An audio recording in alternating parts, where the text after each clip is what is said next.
ขากล้องจะเป็นของยี่ห้อของเวทฮันเตอร์เนาะแต่จะเป็นงานของ CNC เนาะ CNC ก็คือสุบสีมาอย่างละเอียดเนาะแท็กติคอลอัปเกรดเนาะตัวนี้จะเป็นบางคนว่าเข้าใจว่าเป็นซาวซีแวนตัวนี้โบแมนเนาะส่วนตัวนี้ลูกค้าจัดเป็นเราทอง50เซนเนาะเราทอง50เซนแต่เพิ่นว่าบ่ใส่ขอบล้ำเนาะบ่ใส่ขอบล้ำ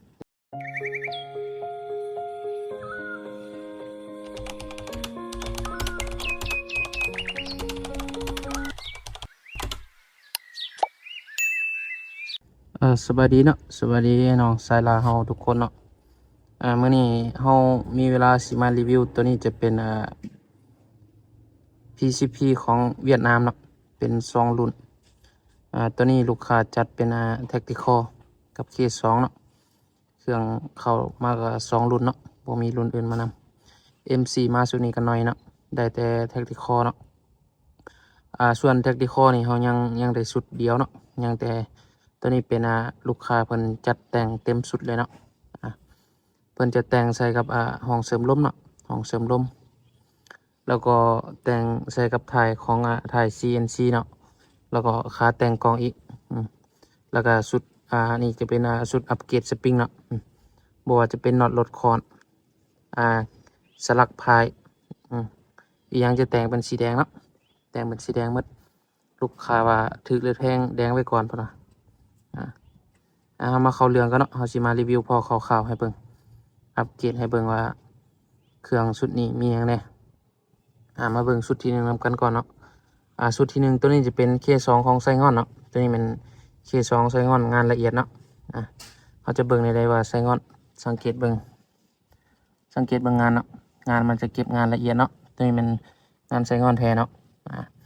ส่วนตัวนี้ลูกค้าจัดเป็นเหล่าทอง50เซนเนาะเหล่าทอง50เซนแต่เพิ่นว่าบ่ใส่ขอบล้ำเนาะบ่ใส่ขอบล้ำเก็บเสียงบ่ใส่ขอบล้ำก็ได้เนาะบ่ใส่เก็บเสียงมันจะเป็นบ่ใส่ขอบล้ำมันจะเป็นแบบนี้จะเป็นแบบนี้เลยเนาะจะเป็นสีขาวเป็นขอบล้ำของอลูเลยเนาะเก็บเสียงจะเป็นของเกมเต็กเนาะเก็บเสียงจะเป็นของยี่ห้อเกมเต็กส่วนถังจะเป็นถังอลูกลมนเนาะโบแมนขอโทษอะไรจะเป็นถังอลูกลตัดเนาะถังอลูกลตัดส่วนแหลกจะเป็นแหลก8แหวนแหลก8แหวนเนาะแหลก8แหวนใส่กับวาล์ว7,000กิโลแกตเนาะวาล์ว7,000 2026เนาะตัวนี้วาล์ว7,000 2026ส่วนกล่องจะอัปเกรดมาเป็นของยี่ห้อเวทฮันเตอร์เนาะกล่องเวทฮันเตอร์ระยะซูมของตัวนี้มัน4-16เนาะ4-16บางคนว่ากล่องกาเข้ากว้างเนาะแต่ซื้อเต็มจะเป็นเวทฮันเตอร์เนาะตัวนี้มันปรับล้างคางเนาะปรับล้างคางปรับกล่องมันปรับนอกคือกันปรับนอก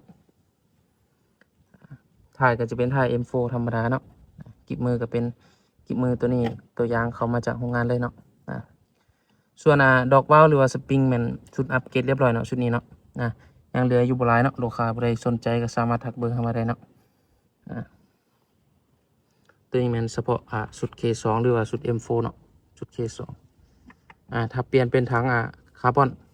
ราคามันก็สูงกว่าเนาะหรือว่าจะเปลี่ยนเป็นแหลก16แหวนราคาก็จะสูงอีกเนาะแล้วแต่งบลูกค้าเนาะแต่ธรรมดาแบบนี้ก็ถือว่าแบบไว้ใจได้เนาะไว้ใจได้ระยะ30-40-50 เมตร60 เมตรนี่ไว้ใจได้เนาะ K2 มาฟังเสียงเขาก็ข่าวกันเนาะสิมาลองเปิดเสียงให้ลูกค้าฟังเสียงให้ลูกค้าบ้าง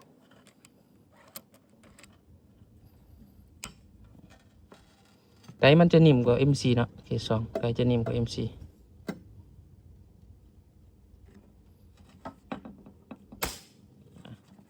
เสียงก็ประมาณนี้นะใส่เก็บเสียงบดังแห้งตัวนี้เป็นเฉพาะ K2 เนาะวันนี้เรามาเบิ่งตัวแท็กติคอเนาะวันนี้แท็กติคอตัวนี้ถือว่าจัดเต็มเลยเนาะลูกค้าเปลี่ยนเป็นเหล้าตัวนี้จะเป็นเหล้ารุ่นดีเนาะเฉพาะเหล้าเขาขายอยู่3 ล้านปลายเนาะตัวนี้เราจะเป็นเหล้า40เซนของ10เกียวเนาะ10เกียวของ FX เนาะตัวนี้มันจะมี8เกียว10เกียวเนาะส่วนกล่องจะเป็นกล่องของมาร์โคเนาะมาร์โคส่วนไรมาร์โคเนาะมาร์โคตัวนี้มัน4-16เนาะตัวนี้มันมีไฟในเซตเล้งเนาะไฟจะเป็นเซตเล้งจำเม็ดไข่กับกล่อง BSA เนาะคือกับรุ่นเดียวกับ BSA เนาะตัวนี้เดี๋ยวเขาจะมาขึ้น ไฟอันเส้นเร่งให้ลูกค้าเบิ่งเนาะก็สิประมาณนี้เส้นเร่งของกล่อง BD นะบ่กล่องอันมาคูเนาะส่วนขากล้องจะเป็นของยี่ห้อของเวทฮันเตอร์เนาะแต่จะเป็นงานของ CNC เนาะ CNC ก็คือสุบสีมาอย่างละเอียดเนาะคอจะเป็นพอ30เนาะขาจะเป็นขาอยู่ขา11มิลเนาะขา11มิลจะมีน็อตจับอยู่สองน็อตเนาะสองฝากเราสามารถยืดขึ้นยืดลงได้เนาะขากล้องตัวนี้ปรับต่ำปรับสูงได้เนาะปรับต่ำปรับสูงได้ส่วนตัวนี้เราก็มีขาแยกคือกันเนาะตัวนี้เป็นขาจับไฟซ้ายเนาะใช่ขาจับไฟซ้ายโม่ลูกค้าจะเปลี่ยนเป็นโม่ล็อกได้เนาะบางคนว่าโม่ล็อกได้สามารถใช้แท็กที่คอได้บ่ใช้ได้คือกันเนาะเนี่ยมันจะเคิร์นแบบนี้แต่เราต้องแต่งเพิ่มเนาะแต่งเพิ่มก็คือเอางานกระดาษบุคคลเนาะต้องเป็นแกะแข็งเนาะมาห้องให้มันยกสูงขึ้นเนาะชุดแท็กที่คออัปเกรดเนาะตัวนี้จะเป็นบางคนว่าเข้าใจว่าเป็น24แหวนตัวนี้บ่แม่นเนาะตัวนี้จะเป็นเสริมห้องเว้าเนาะเพราะว่าแฮกติคอเฮาตั้งห้องเว้าใหญ่เฮาตั้งเฮาเสริมห้องเว้าให้ใหญ่เนาะเสริมห้องเว้าให้ใหญ่ขึ้นแล้วเฮาจะตั้งแร็กให้น้อยลงเนาะเวลามันตีดอกเว้ามันจะคือว่าเฮาลองมาหลายอย่างแล้วเนาะถ้าเฮาใส่ห้องเว้าน้อยเนาะเฮาตั้งแร็กสูงเฮาตีเว้ากับเฮาตีเว้าล่มกับเปลืองคือกันเนาะแต่เฮาจะเน้นให้ห้องเว้าใหญ่เน้นให้ห้องเว้าใหญ่เนาะแล้วตั้งแร็กน้อยแต่ล่มอยู่ในถังนี่ก็หลายคือกันเวลาซับเฮาจึงได้เฮ็ดให้สปริงบาลานซ์กันเนาะบาลานซ์กันสปริงหน้าสปริงหลังแล้วก็ลมในห้องเว้าต้องบาลานซ์กันเนาะถ้าเฮาอัดแรงดันเกินไปเนาะเวลาเฮาตอกสปริงก็ตอกบ่แตกก็มีคือกันเนาะมันมีหลายกรณีฉะนั้นเฮาจะเสริมใส่ห้องเว้าเนาะเสริมห้องเว้าใส่ส่วนแรกตัวนี้จะเป็นแรก12แหวนเนาะแรก12แหวนเสริมห้องเว้าแรก12แหวนนี่เป็นสีขาวแบบนี้เนาะสีขาวแบบนี้ส่วนถังลูกค้าจะเปลี่ยนเป็นถังคาร์บอนเนาะตัวนี้ถังคาร์บอนดำเหลื่อมเนาะขนาดจะเป็น0.5นะตัวนี้ถังคาร์บอนตัวนี้นะส่วนกิบมือจะเป็นกิบมือแต่งตัวนี้เป็นเข้ามาจากทางมาเลเนาะกิบมือตัวนี้จะมีหูแบบนี้เนาะน้ำหนักคือว่าเบาเลยเนาะเบาเลยส่วนน็อตรถคอนลูกค้าจะแต่งเป็นสีแดงแบบนี้นะเห็นเนาะสีแดงขึ้นขั้นฉากกับสีแดงแบบนี้เลยเนาะนี่สีแดงแบบนี้คือว่าเข้ากันดีนะเข้ากันดีเด้งานของแท็กติคอกับK2เนาะแท็กติคอกับK2ของงานเวียดเนาะคร่าวๆกับสีประมาณนี้เนาะเด้ขึ้นค้อนกับสีแดงกล่องเป็นเวทฮันเตอร์4-16เนาะหน้าเล่นเป็น44ก็สิประมาณนี้เนาะลูกค้าผู้ใดสนใจตัวนี้ยังอีกชุดหนึ่งเนาะยังอีกชุดหนึ่งแล้วK2ก็ยังอีกชุดหนึ่งลูกค้าผู้ใดสนใจสามารถทักเบอร์เขาเนาะ